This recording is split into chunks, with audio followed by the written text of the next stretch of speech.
الحمد وبه نستعين على أمور الدنيا والدين والصلاة والسلام على أشرف الأنبياء والمرسلين سيدنا وحبيبنا وشفيعنا وقرة أعيننا محمد صلى الله عليه وعلى آله وصحبه وسلم.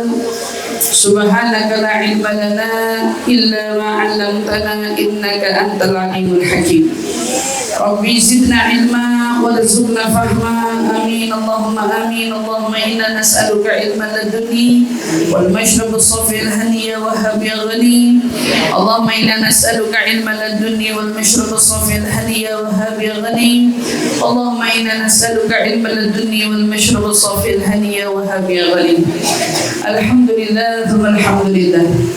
Limpahan syukur, mari bersama-sama kita panjatkan kehadirat Allah Subhanahu wa taala yang mengumpulkan kita bersama-sama kembali lagi menghadiri majelis perayaan Maulid Nabi besar kita Muhammad sallallahu alaihi wasallam, yang mudah-mudahan dengan kumpulnya kita di sini kita semua semakin tambah dekat dengan Nabi kita Muhammad. Kita semua mendapatkan pahala kelak meraih syafaat Nabi Muhammad. Dan mudah-mudahan insyaallah Allah anugerahkan kita dapat meminum dari telaganya Nabi Muhammad. Allah wafatkan kita husnul khatimah. Allah kabulkan semua apa yang kita hajatkan, dari hajat dunia sampai hajat akhirat. Yang sakit-sakit di antara kita ya Rabb, Allah angkat sakit-sakitnya berkat kemuliaan dan keagungan Muhammad. Dan mudah-mudahan insyaallah Allah anugerahkan kita dapat meminum dari telaganya Nabi Muhammad. Allah wafatkan kita husnul khatimah. Allah kabulkan semua apa yang kita hajatkan, dari hajat dunia sampai hajat akhirat. Yang sakit-sakit di antara kita ya Rabb, Allah angkat sakit-sakitnya berkat kemuliaan dan keagungan junjungan Nabi besar kita Muhammad sallallahu alaihi wa ala alihi wasallam. Amin amin ya rabbal alamin. Alhamdulillah, salah seorang sahabat dulu pernah minta disifatkan tentang surga. Sifli na'imul jannah, tolong sifatkan kepada aku tentang nikmatnya surga. Memang di surga itu ada apa? Seperti apa nikmatnya? Maka dijawab dengan singkat dan padat. Jawabannya adalah fiha Rasulullah. Di dalam surga itu nikmat terbesarnya satu, katanya bilang, di dalam surga ada Rasulullah. Dan kita di sini alhamdulillah, kalau ditanya hati pengen semua masuk surga, betul apa kagak? Masalahnya orang-orang yang masuk surga itu kan pilihan Allah, orang-orang yang masuk surga dengan rahmatnya Allah. Dan kita semua di sini duduk berkumpul, salah satunya adalah sebab alasan karena kita semua ingin meraih daripada rahmatnya Allah. Makanya kita nggak pernah letih, nggak pernah lelah untuk biar datang kemana tempat dipanggil buat datang Maulid Nabi Muhammad sallallahu alaihi wasallam. Kita nggak pernah mau gencar untuk mundur, tapi kita terus maju karena kita kepengen benar-benar ngejar pahala dari Allah dan Rasulnya, terutama untuk menganugerahkan kita rahmat agar kita layak untuk masuk ke dalam surga, masuk ke dalam surga. Ternyata mereka para sahabat tidak mensifatkan surga dengan keindahan-keindahannya. Malah kita nih banyak tahu surga itu gara-gara Allah yang mensifatkannya di dalam Al-Quran. Allah kasih tahu sama kita bagaimana keindahan-keindahan Al-Quran. Tapi kalau sahabat mah, kalau udah ngomongin surga, bilangnya surga ada apaan? Ada Rasulullah. Gara-gara mereka udah tahu wajahnya Rasulullah, mereka sudah tahu bagaimana hidup bersama dengan Rasulullah, maka mereka ngerasa nggak ada nikmat yang lebih besar ketimbang nikmat ngerasain bisa ngelihat dan duduk bersama Rasulullah. Alhamdulillah, kita semua bisa duduk di sini, bisa hadir ke Maulid Nabi atas izin Allah Subhanahu wa taala, yang mudah-mudahan insyaallah kita di dunia duduk merayakan kelahiran Nabi, di akhirat Allah catat kita sebagai orang-orang yang duduk bersama dengan Nabi Muhammad sallallahu alaihi wasallam, insyaallah. Amin ya rabbal alamin. Ibu-ibu yang dirahmati Allah, dalam hidup orang itu perlu punya acuan. Biar gimana juga kita nih hidup harus ada arah. Karena orang kalau hidupnya nggak punya acuan, takutnya bisa kemana-mana. Yang lebih ditakutin lagi, malah jadi tidak terarah. Allah Subhanahu wa taala utus kita seorang Nabi Muhammad sallallahu alaihi wasallam adalah sebagai acuan dan arah utama kita di dalam menjalani kehidupan. Makanya Nabi itu disebut dengan uswatun hasanah. Beliau mendapatkan pujian uswatun hasanah langsung dari Allah karena beliau itu memang yang akan menuntun kita semua dalam hidup agar kita hidup ini punya acuannya. Kita dalam hidup biar tahu kemana arahnya, agar kita dalam hidup mau kemana tujuannya, biar kita tahu. Al-Habib Abdullah bin Husain bin Tahir ngingetin sama kita, Bu, dunia kamahi lil magar wa inna mahi lil mamar. Ingat, dunia bukan buat kita netep. Dunia itu buat kita numpang lewat. Yang namanya sifatnya numpang lewat berarti nggak punya waktu lama. Namanya aja numpang lewat. Tempat netep kita di mana? Di akhirat. Kita semua udah pada tahu tuh. Tapi herannya kita kadang-kadang bingung, emang jalan ke akhirat lewat mana? Kan dibilang dunia kamailil wagar wa inna mahilil mamar.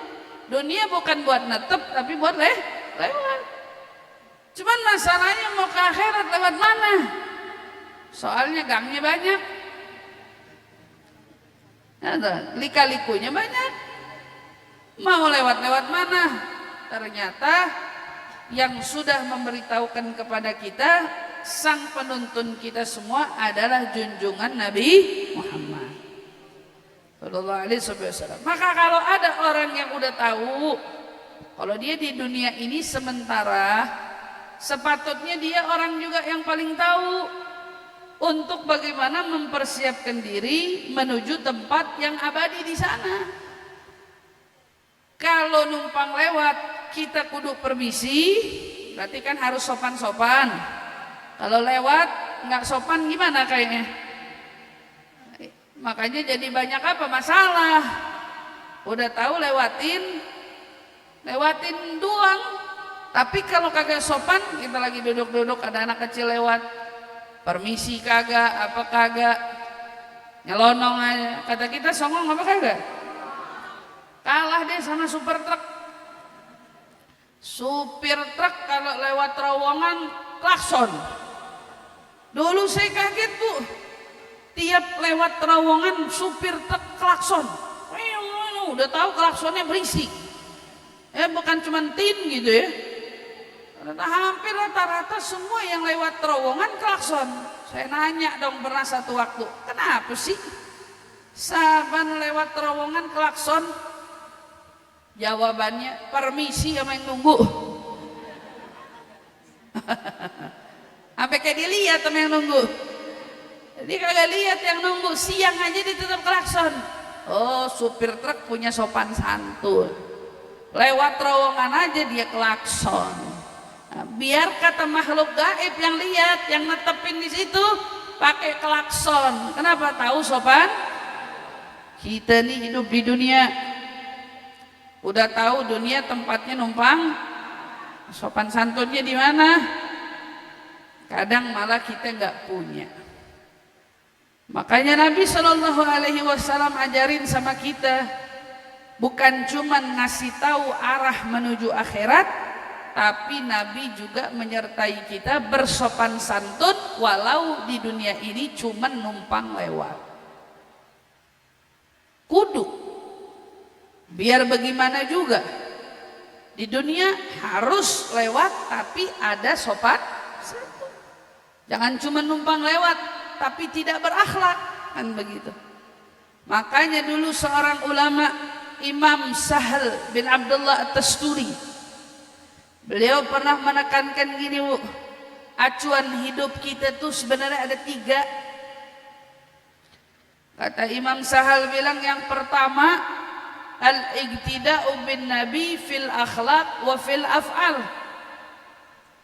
Kata Imam Sahal bilang yang pertama acuan hidup kita itu ikutin cara hidup jalannya Nabi, baik dari segi akhlak maupun dari segi perbuatan. Akhlak Nabi perlu dipelajari. Nggak ada orang lahir tiba-tiba berakhlak ya Bu ya. Diajarin. Anak kecil aja masih kecil diajarin cara minta. Coba kalau minta gimana? Diajarin. Lah kita kadang-kadang maaf-maaf sudah dewasa, sudah tua, cara minta pun kita lupa cara adabnya. Sama orang kadang-kadang kita lupa sopan santun.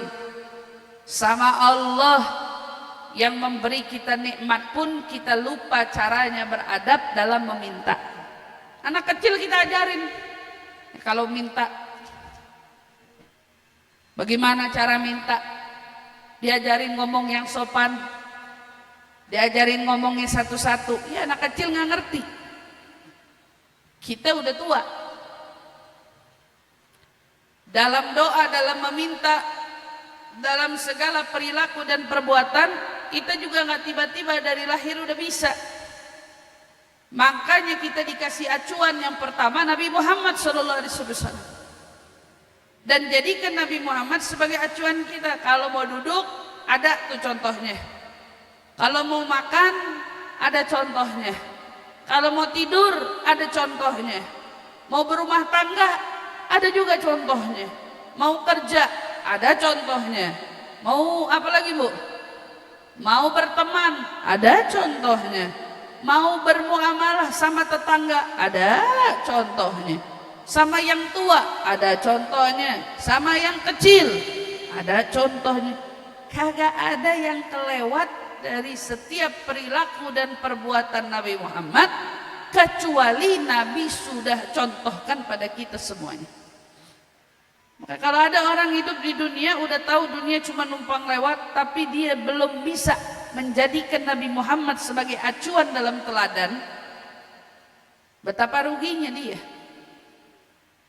Acuannya udah ada, panduannya udah ada, tapi belagak pinteran dia, sehingga menganggap acuan dari akhlak Nabi nggak mesti. Apalagi sampai ada yang kadang-kadang suka ngerasa itu kan Nabi, kita manusia biasa, mana bisa kayak Nabi. Ini yang begini nih bisa dibayangin, setan dudukin hatinya seapa tuh banyaknya. Setan nguasain jiwanya betapa luar biasanya. Kenapa? Gak mungkin Allah berikan kita acuan kalau Allah persulit kita dalam mengikuti acuan tersebut. Yang bikin kita gak bisa ngikutin Nabi bukan karena Nabi nyontohinnya sulit, tapi gara-gara apa Bu? Gara-gara emang kita lebih nurut sama setan daripada nurut sama Nabi. Apalagi kalau udah perkara gak demen, gak suka sama siapa? Manono yang bisa. Nah, kalau udah perkara gak suka, gak demen sama yang mana? Tahu tuh yang mana tuh. Rasanya udah pengen kita buang aja ke laut. Kalau ada perkara gak suka, siapa yang kita contohin? Kita lebih nyontohin siapa coba kalau lagi gak suka sama orang? Setan. Begitu diingetin, astagfirullah, ingat Nabi kagak begitu. Itu mah Nabi, kita mah manusia biasa. Setan tepuk tangan benar. Ini dia nih pengikut saya nih, kata setan. Ini dia nih, berhasil setan bujuk dia. Ya, berhasil setan ngehasut dia, masya Allah. Tapi pada saat ada orang mendapatkan satu situasi nggak nyaman, nggak suka sama orang, dia milihnya apa Bu? Milihnya ngikutin Nabi. Nabi gak disukain, Nabi dibenci, Nabi disakitin, Nabi kasih contoh kita. Pas kebetulan kena sama kita, heran. Kita iseng kagak, usil kagak, tapi dibenci iya. Ganggu hidup dia kagak, tapi disirikin iya. Nah, padahal yang begitu. Nah, begitu. Ikut siapa kita nih? Punya acuan. Mau ikut sopan santun setan apa sopan santun Nabi? Kalau sopan santun Nabi, Nabi iseng nggak pernah, jahat sama orang nggak pernah, ya. Kalau iseng aja kagak, apalagi jahat kan gitu. Tapi tetangga sirik aja bawa nama dia. Tetangga nggak suka sama Nabi. Orang Yahudi niatnya bahkan jahat sama Nabi, tapi Nabi selalu balas dengan budi pekerti. Akhlak banget deh.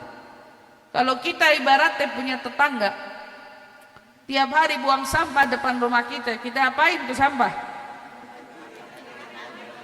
Hah? Kalau kita kan sapu balikin lagi ke rumahnya. Tuh kita banget tuh. Waktu kita nyapu balikin ke rumahnya, kita nggak ngerasa bersalah, orang itu sampah-sampah dia. Betul apa enggak? Tapi yang jadi permasalahan, Nabi nggak nyontohin kita. Sama Nabi segala sampah aja ribet amat. Tinggal disapu, buang ke tong sampah, beres. Yang buang sampah kesel, tetangga lihat Nabi nggak marah kesel, gitu. Yang tersiksa siapa? Dia sendiri. Kalau kita dibuangin sampah, tahu nih sampah sebelah, sapu balik. Belum, bukan cuma nyapu balik, kirimin itu suara kenceng. Heran kalau nyapu nggak lihat apa itu. Jutek aja bawaannya. Ngikut siapa itu? Kalau ngikut Nabi nggak begitu. Kalau ngikut Nabi mah Nabi jelas ngasih contoh sama kita. Ngapain sih ame orang yang udah jelas-jelas nggak demen diladenin, diurusin. Jadi pilihan apa? Diabain, dibalas dengan budi pekerti. Akhlak itu acuan kita. Maka orang kalau hidupnya nggak punya acuan repot. Kenapa? Hidupnya belangsak, nggak punya aturan. Hidupnya dia berantakan, nggak tahu arah. Padahal sudah jelas-jelas diberikan arah terbaik dari akhlak Nabi kita Muhammad Sallallahu Alaihi Wasallam. Itu acuan pertama. Acuan kedua bu dalam hidup. Diingetin sama Imam Sahal, kita suruh apa? Cari makan yang halal. Al-aklu minal halal. Kita disuruh makan dari yang halal. Kenapa? Karena ternyata dampak untuk makan makanan yang haram ini besar. Satu, orang kalau perutnya diisi sama yang haram, ya, haram ini kan macam-macam bu, nggak selalu makanan yang Allah larang. Bisa jadi yang dimakan roti halal apa haram? Tapi cara dapetinnya salah. Cara dapetinnya ngambil punya orang. Maaf nih, maulid. Begitu maulid biasanya kan dikasih kantong sama. Betul nggak? Sama. Emang dasar lagi iman lemah. Rotinya udah habis dimakan. Lapar perut masih. Ya misalnya ngelihat kantong sebelah, ambil. Cuman roti tapi kelihatannya cuman roti kan.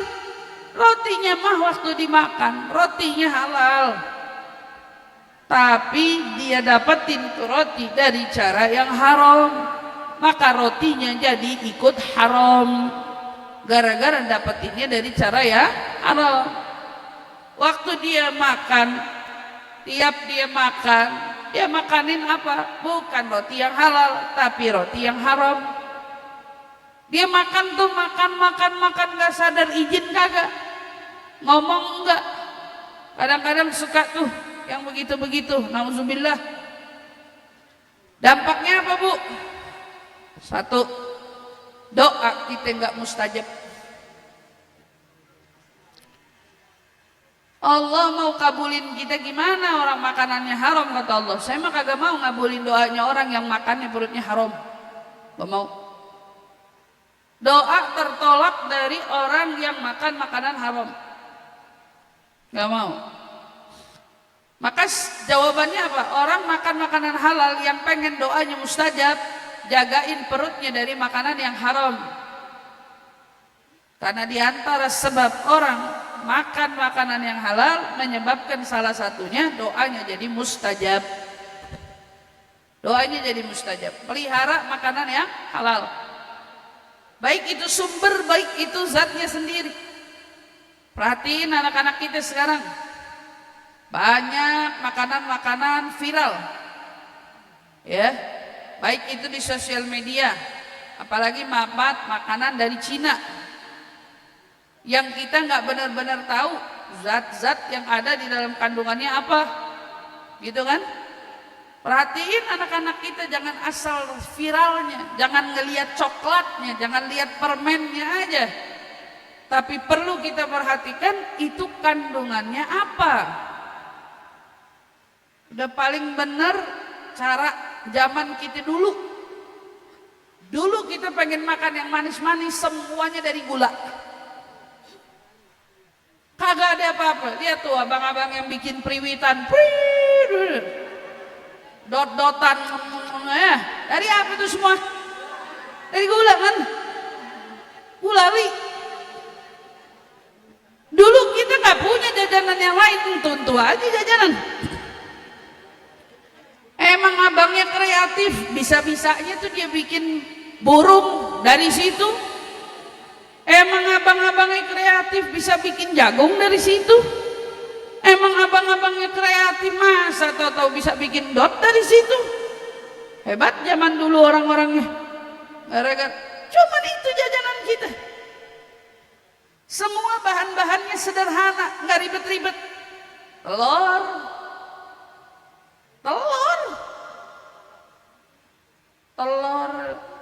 kocok-kocok kasih bang.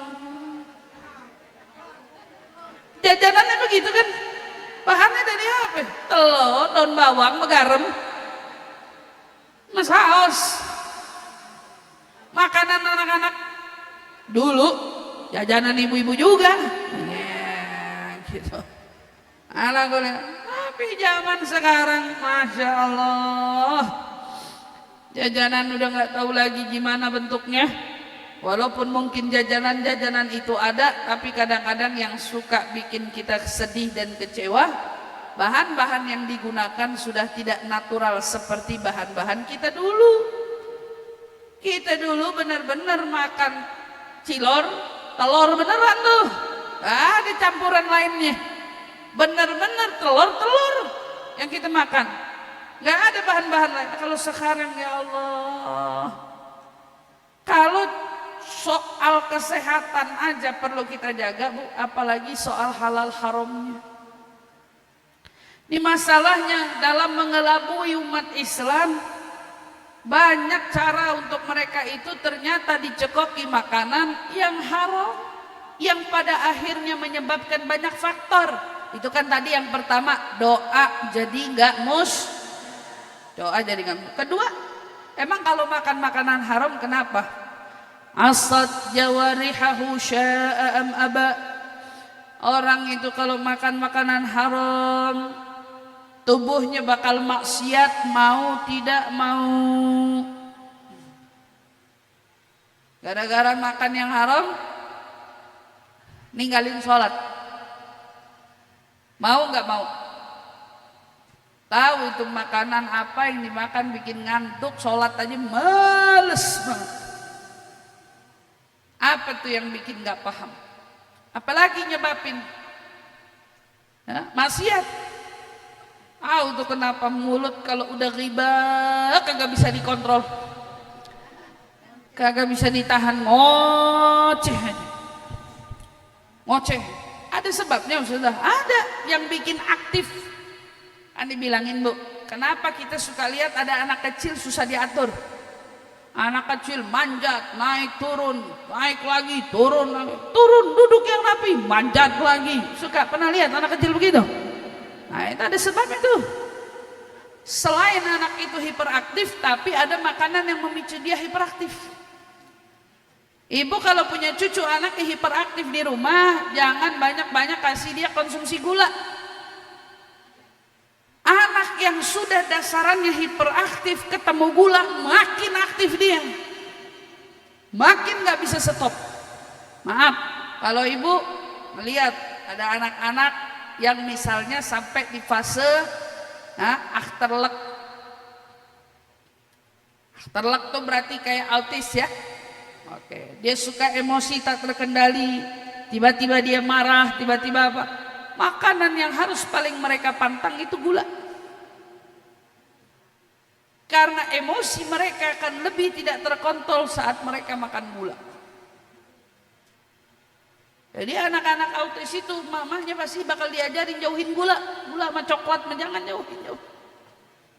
Ibu anak-anaknya kalau udah lagi kagak bisa diem, ini jangan-jangan kebanyakan makan coklat, kebanyakan makan gula, kebanyakan makan, segitunya gula aja punya pengaruh buat tubuh kita, apalagi yang haram. Anak-anak kita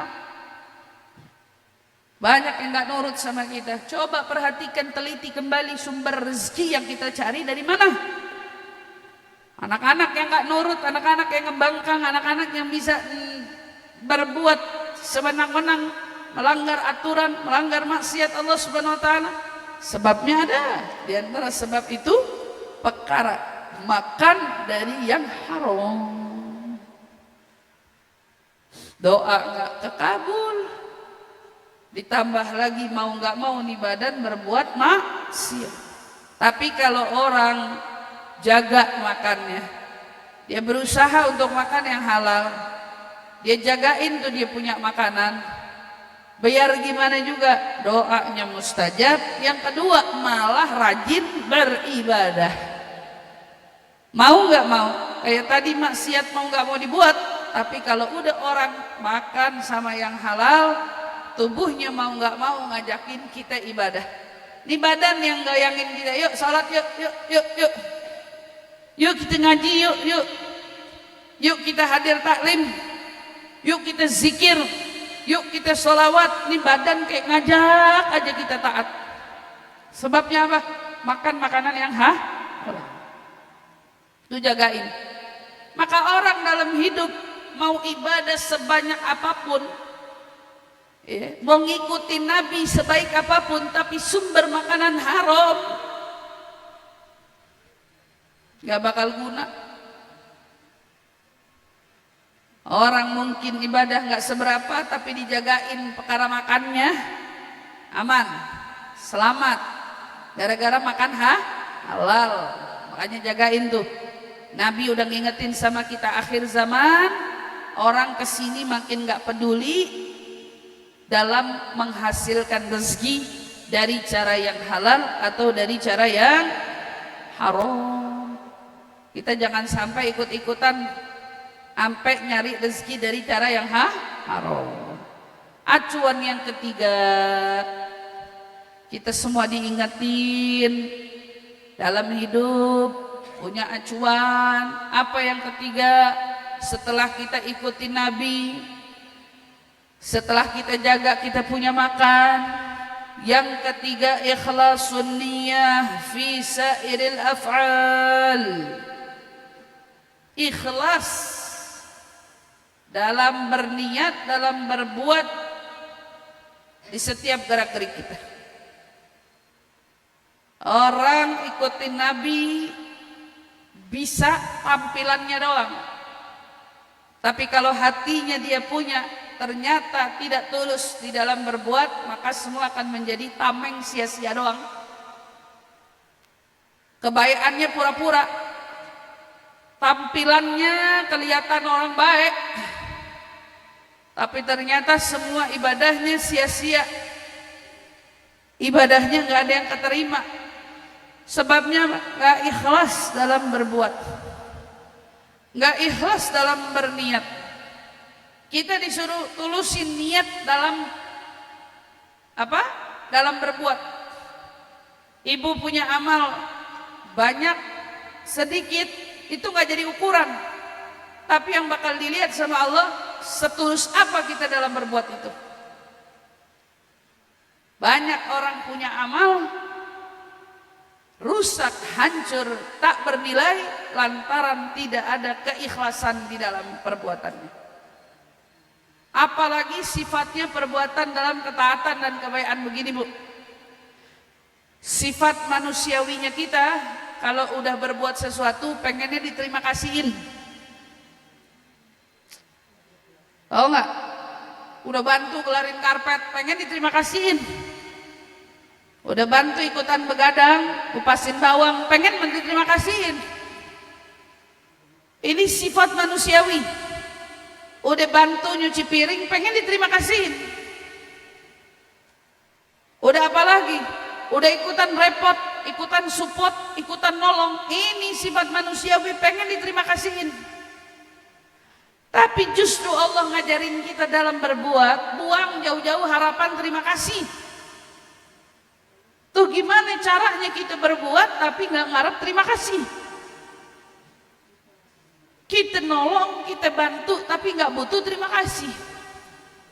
Kadar kita nolong, diterima kasih dan maka gak diterima kasihin sama. Sama. Ini justru acuan kita, Bu, dalam berbuat. Kita ibadah, kita sholat, Allah sudah tekankan di dalam firman-Nya, wa ma umiru illa liya'budullaha mukhlisina lahuddina mukhlisina lahuddina hunafa wa yuqimu wa yu'tu zakah wa dzalika dinul. Jadi kalau bicara agama, Allah nggak perintahin kita sekian banyak perintah, kecuali di balik perintah yang Allah suruh kita dalam bersaksi tiada Tuhan selain Allah, menegakkan perintah salat, menunaikan zakat, dan perkara-perkara lainnya yang Allah wajibkan pada kita. Semua itu harus diiringi dengan ikhlas. Ingat, Bu, susu bisa rusak gara-gara apa? Gara-gara cuka, katanya gitu. Apa madu yang rusak? Gara-gara cuka. Semua susu warnanya putih, ketetesan sesuatu aja yang salah, padahal setetes rusak semua susu. Bukan begitu? Rusak semua susu. Ibadah kita bisa jadi banyak, mungkin selama ini telah banyak berbuat, tapi salah punya tujuan dan punya harapan, gara-gara tidak diiringi dengan keikhlasan, rusak semua ibadah. Ada kisah seorang ulama itu dulu, Bu. Kisah seorang ulama, dia ini dulu tinggal, kalau kita bilang anggaplah di satu desa. Desanya tuh punya hansip. Hansipnya tuh tiap hari keliling, muter, bangunin orang tahajud. Bangunin tahajud. Nah, jam 1, jam 2, jam 3 gitu ya. Dia keliling. Setiap hari begitu. Tiap hari begitu. Biasanya ini orang kebangun emang karena dibangunin hansip. Anggaplah hansip ya, saya anggap bahasanya hansip yang keliling bangunin tahajud. Dia kebangun satu waktu, sekian lama dia ibadah, ya. Dia kebangun sebelum hansip ngiter. Jadi biasanya Hansip ngitar anggap jam 2, setengah 2 dia udah bangun. Dia ambil air wudhu, dia sholat, kelar sholat dia ngaji. Itu waktu, kalau tidak salah dia lagi baca surat Yasin apa surat Tabarok, saya lupa. Dia lagi baca nih Bu. Kan udah tuh, udah apal jam 2 Hansip bakal awal muter, Hansip bakal datang. Begitu Hansip mendekat, lagi terang-terang tahajud, misal gitu ya, bangun, tahajud.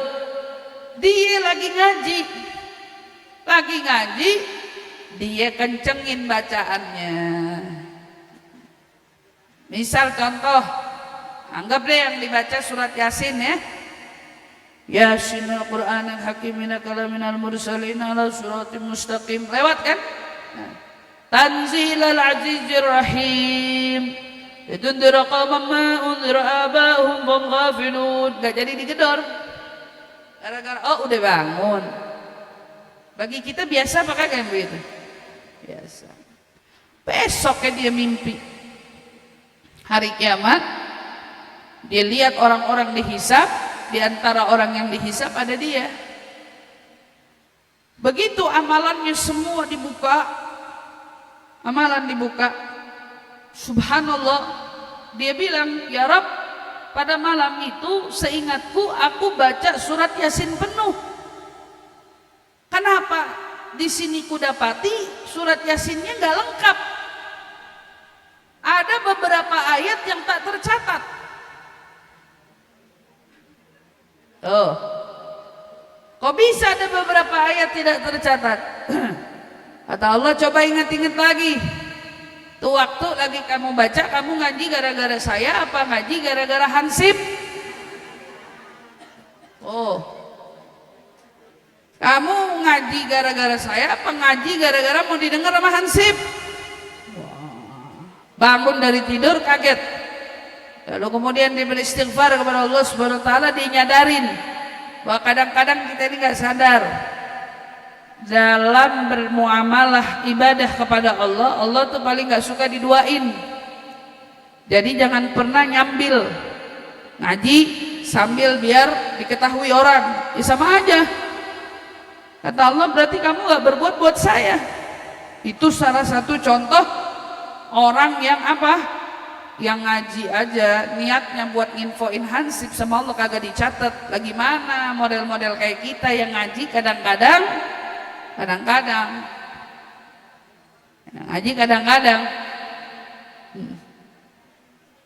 ada satu sisi kadang-kadang ngaji bacaan juz Quran ya yang disetor di mana? Di WhatsApp grup, bagus. Ngajakin kita ngaji, bagus. Saya pesan aja, yang penting niat yang lurus. Kalau ngaji datang di satu tempat ngambil jus, orang kan nggak ngeh kita baca jus yang mana, taunya semua lagi pada ngaji, kan gitu. Tapi begitu kita ngambil jus, dilihat sama orang, aneh ngambil jus 3, aneh ngambil 3 jus ya, aneh ngambil 2 jus ya, aduh setan masukin dikit aja, cuman setetes. Hebat bener, yang lain 1, ente 3, girang. Hilang deh tuh amalnya 3 juz. Buyar deh tuh hilang amalnya 3 juz. Setan mah cuma ngomong doang, hebat. Yang lain sejus. Yang atuh malah diudak-udak, udah belum nyetor. Kita 3 juz hari itu juga nyetor, ya Allah. Setan mah cuma ngipas doang dikit. Hebat benar, diantara yang lain 1, kamu 3. Buyar deh tuh pahala semua. Hilang deh tuh pahala semua, ya Allah. Dan begitu juga, emang setan paling bakal ngerusak nih urusan yang terakhir nih. Setan paling gak mau kita dalam ibadah murni. Setan paling gak mau kita dalam ibadah tulus. Makanya kadang-kadang kita sering jumpai, heran banyak orang berkegiatan dalam dunia permajelisan, tapi kok kalau usut punya usut kayak pada kagak ikhlas berbuatnya. Kayak pada kagak ikhlas gitu ngerjainnya. ujung-ujungnya pada berantem. Gimana tuh? Itu sebabnya kenapa? Itu setan paling gak mau ada orang berbuat ikhlas. Setan gak mau. Dan setan, aduh, kalau dia berbuat ikhlas, buyar udah, saya gak punya tugas. Kan gitu. Maka ada satu orang, Bu, tukang kambing di pasar. Tukang kambing, jualan kambing di pasar. Tiap kali dia dagang, ketemu satu pelanggan, pelanggan yang beraneka ragam, Bu. Setan dari kejauhan ngamatin, nih tukang kambing beda dari yang lain nih. Udah lama kita pengen goda nggak bisa-bisa. Jadi kita usahain sekarang, kita pengen goda dia. Gimana caranya biar dia bisa apa? Bisa ngebongkar ketulusannya. Orang tulus diem. Karena yang namanya sifat tulus itu nggak pernah ngumbar. Yang suka pasang status mah, udah, dia mah nggak bisa ngomong deh. Karena orang tulus biasanya kagak mau diketahuin. Kalau orang yang pengen diketahuin, tulus dari mana gitu ya? Kita nggak mau hukumin deh, terserah dia deh. Udah, nih jualan kambing, kata setan, kita pengen bongkar ketulusan dia selama ini. Datang setan nyamar jadi tukang beli kambing, tukang beli. Setan nyamar, tolong saya beli kambing 1/2 kilo ya. Oh ya, dipotong, ditimbang, tambahin dong, potong lagi dikit, tambahin lagi dong. Kan orang baik, potong lagi dikit, tambahin. Ketika dia ngomong, tambahin lagi dong, kita ini kan lagi puasa.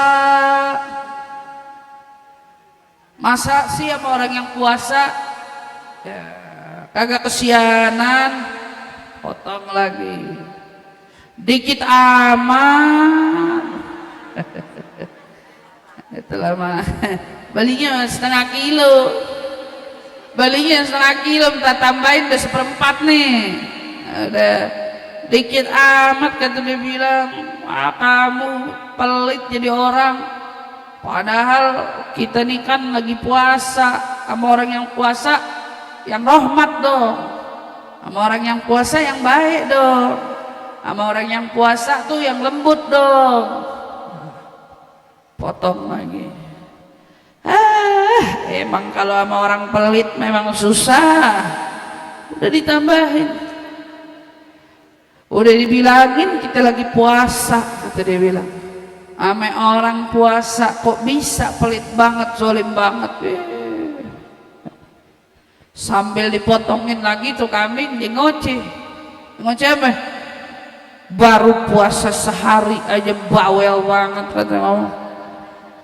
Baru puasa sehari aja bawel banget, kata dia bilang. Saya di sini jadi tukang kambing udah puluhan tahun.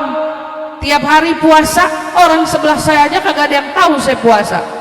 Si itu baru puasa bentaran aja bawel banget. Bocor, kepancing. Emang itu kerjaan setan. Kata setan bilang, gak jadi beli. Saya emang pengen kamu ngeluarin tuh ucapan, biar ibadahmu yang puluhan tahun kagak diketahuin orang, biar jadi ketahuan, biar gugur semua pahalanya. Ikhlas hilang deh. Kalau orang yang ngomongin kebaikan kita di luar di luar pengetahuan kita mah merem ya, orang kita kagak tahu lah. Kadang-kadang kebaikan keluar dari mulut kita sendiri yang berbuat, ini kan aneh. Kita yang ngomongin ke orang, tuh dia tuh dari kita tuh tasnya tuh dia tuh kerudungnya tuh kita yang beli itu kemarin, tuh dia tuh dulu tuh waktu susah tuh kita yang tolongin tuh. Mau cari pahala di mana kalau semuanya dibuyarin sama kerjaan setan? sama sifat bangkel membangkel.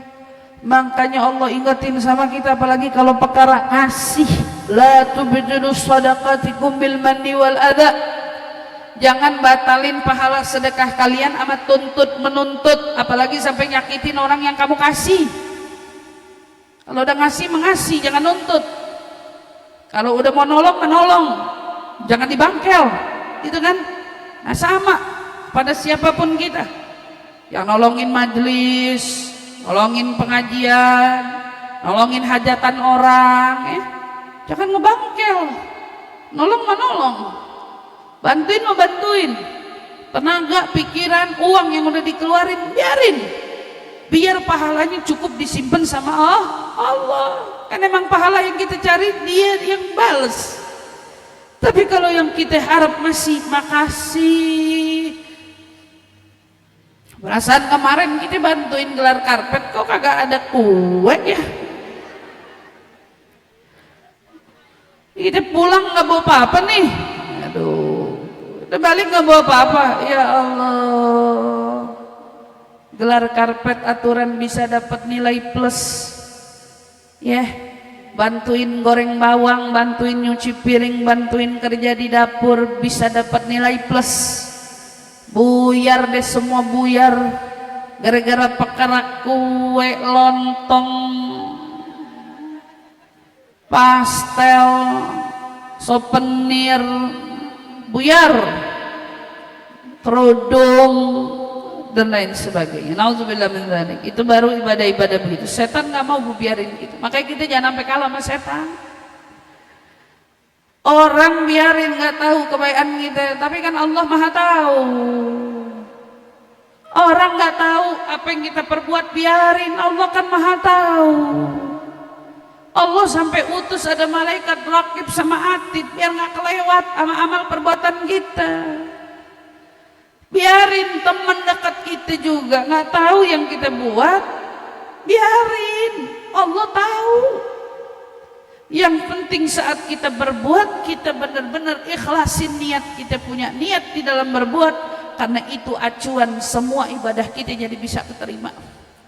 Maka ingat nih 3 acuan dalam hidup yang insya Allah kalau orang punya 3 acuan ini, hidupnya bakal selamat dan dia bakal hidup di tempat yang sementara ini menjadi tempat hidup yang dipenuhi dengan pembelajaran, karena kita semua bakal kembali ke rumah keabadian yang kita semua dambakan dan kita harapkan besok rumah abadi kita berdekatan dengan Rasulullah sallallahu alaihi wasallam, insyaallah, amin ya rabbal alamin.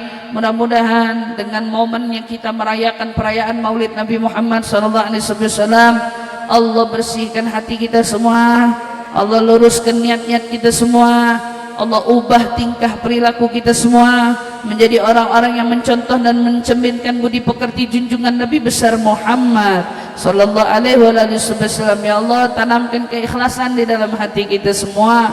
Ya Allah, tanamkan ketulusan di dalam hati kita semua.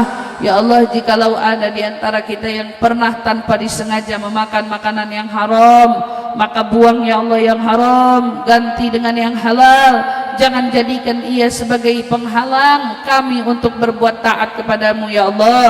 Namun ya Allah, ganti semua makanan yang halal ini agar menjadikan kami semakin taat, semakin giat dalam mendekatkan diri kepadamu dan kepada Nabi besar Muhammad sallallahu alaihi wasallam. Amin amin ya rabbal alamin. Kita doakan Majelis Taklim Al-Azhar beserta pimpinannya, Ustazah Hajah Mursidah, mudah-mudahan Allah panjangkan umur, Allah sehatkan badan, Allah berkahi semua dari ilmu yang ia ajarkan. InsyaAllah mudah-mudahan seluruh keluarga besarnya, anak cucu mantu dalam lindungan dan pelihara Allah subhanahu wa ta'ala.